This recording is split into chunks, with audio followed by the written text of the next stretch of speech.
This week I've been playing around with a build that started as an experiment and then evolved into a build that I can really get behind. Okay, I'm gonna kill him dead. Awesome. Oh, I respect that. I appreciate that. Here, hold that.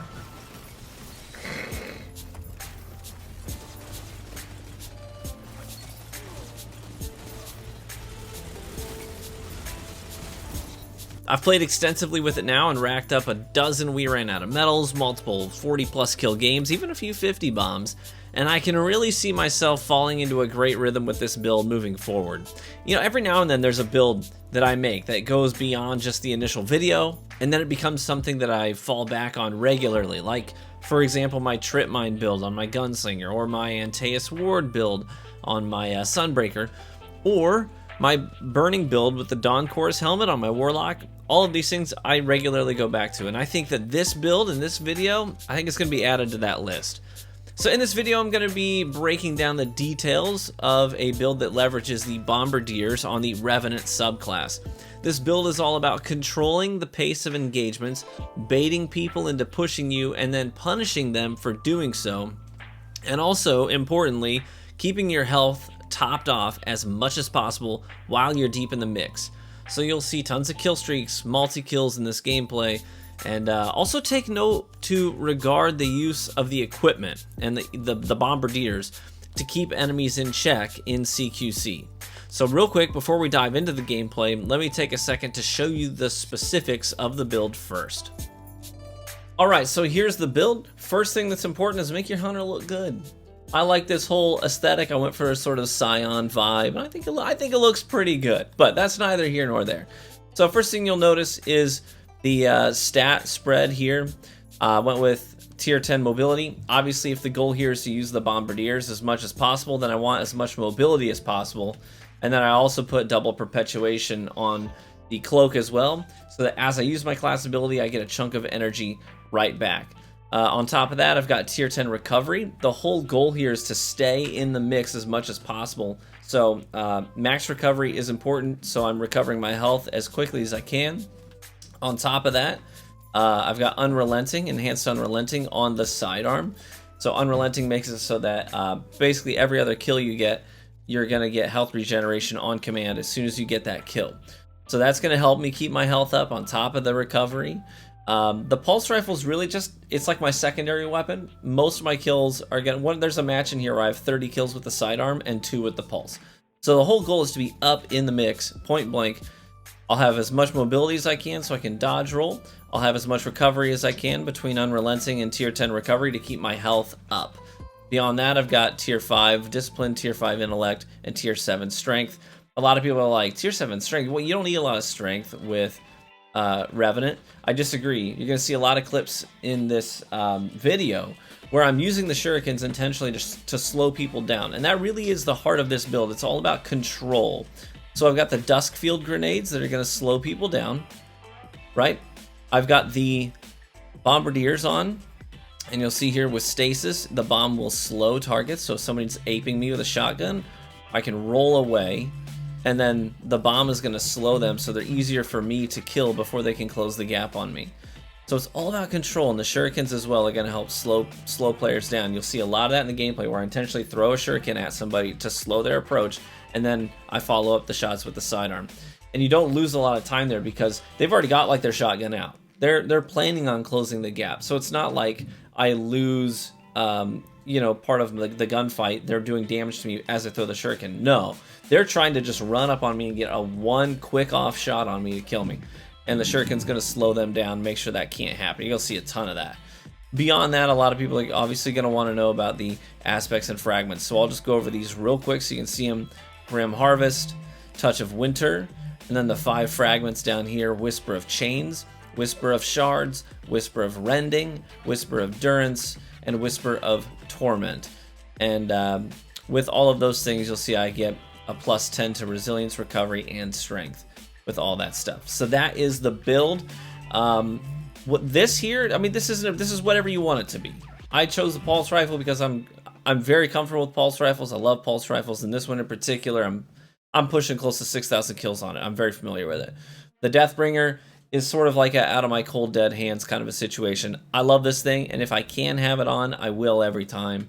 And then the empirical evidence, this was the thing that's very intentional about this build. I'm trying to use sidearms. You could use SMGs too, but I really wanted something with unrelenting on it so that I could keep my health up as much as possible. So that's the build. Let's get back to the gameplay. All right, so that's a quick overview of what's going on with the build. Let me show you some examples if you don't mind. The Bombardiers, they're a little tricky to get used to, admittedly. You have to accurately predict when you will need them, and that really comes from three things. The first is radar awareness. You'll need to train yourself to constantly glance up at the radar and take in the information that it's giving you. It will tell you where an enemy is, how close they are, and where they're coming from. So you can use that to judge when the right time to dodge roll will be and deploy the bomb. The second is spatial awareness.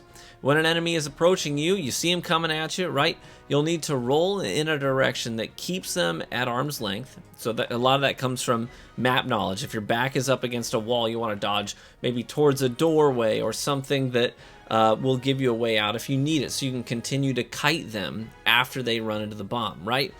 So you can use that spatial awareness to judge when the right time is to dodge. If you dodge too early, the bomb does nothing.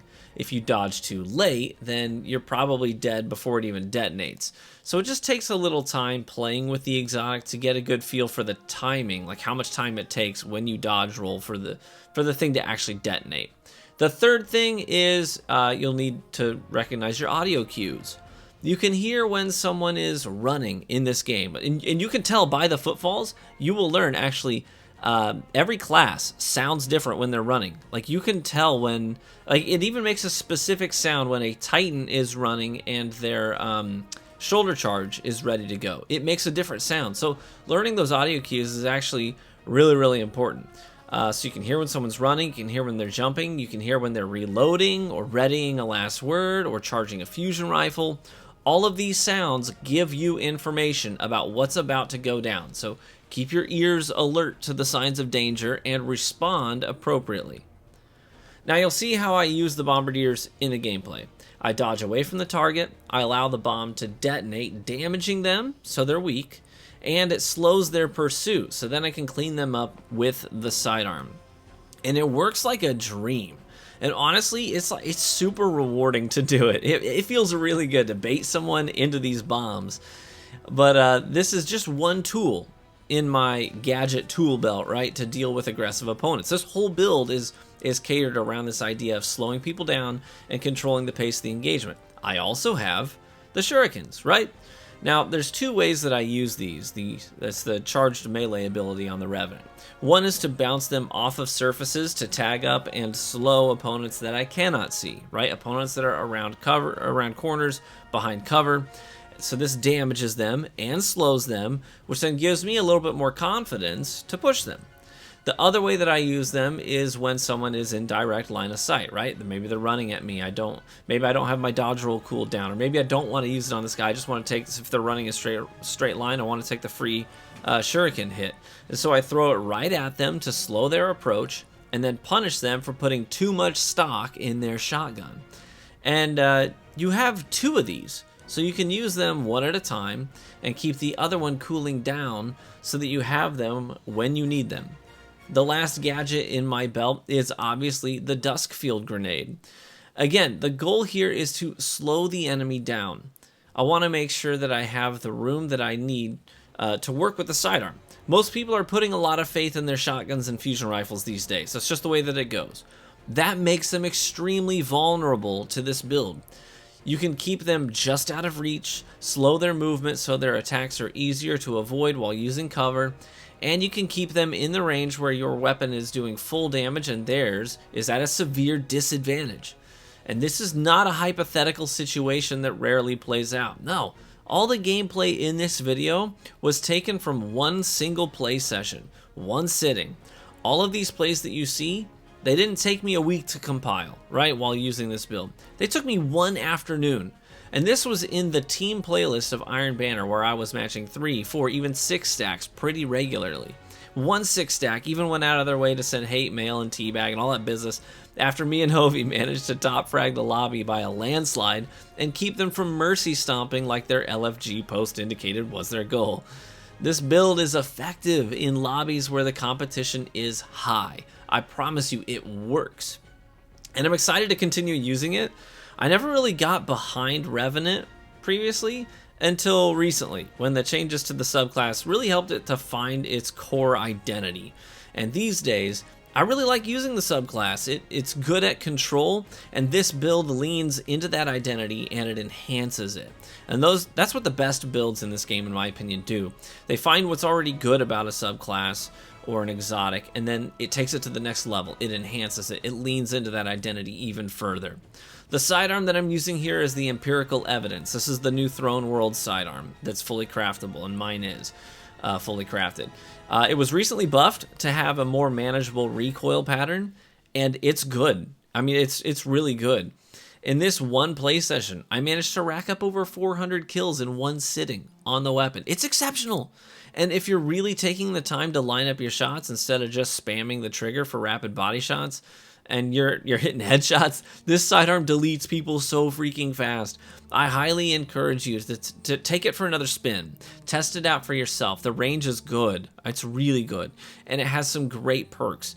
You can do an Adagio and Encore approach too, which is really fun and highly effective as well. Mine, Perpetual Motion and Unrelenting. You've got Swashbuckler, Tunnel Vision.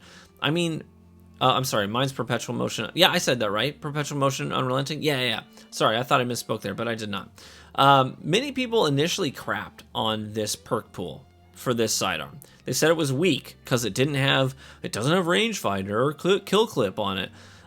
Like, those are the only two things that you would ever want on a weapon. I don't know. People really, honestly, they need to move on from Destiny 1 God Roll perks and realize that many of the newer perks that Bungie has implemented into the game are insanely good. Encore, Perpetual Motion, Adagio especially, these are all S tier perks on specific weapon types, and aggressive 2-round burst sidearms, that's definitely one of those types that really benefits from these perks. So start breaking free of that 8-year-old mold. I promise you that it's worth it. So there's the build, everyone. I hope that you enjoyed the gameplay and the commentary breaking it down. Best of luck in all of your farming endeavors. And if you cobble together this build and have fun with it, please do tell me. If you hit a nice clip with this build, take the time to post it on Twitter and tag me at The True Vanguard.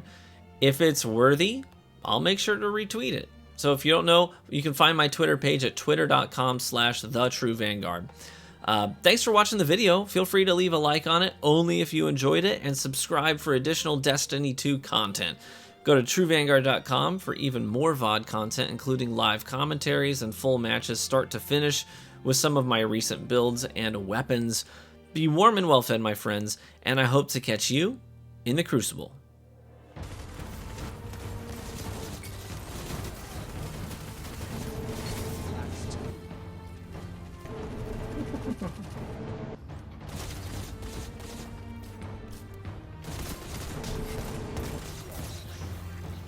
Opponent plays his own game. You exemplify.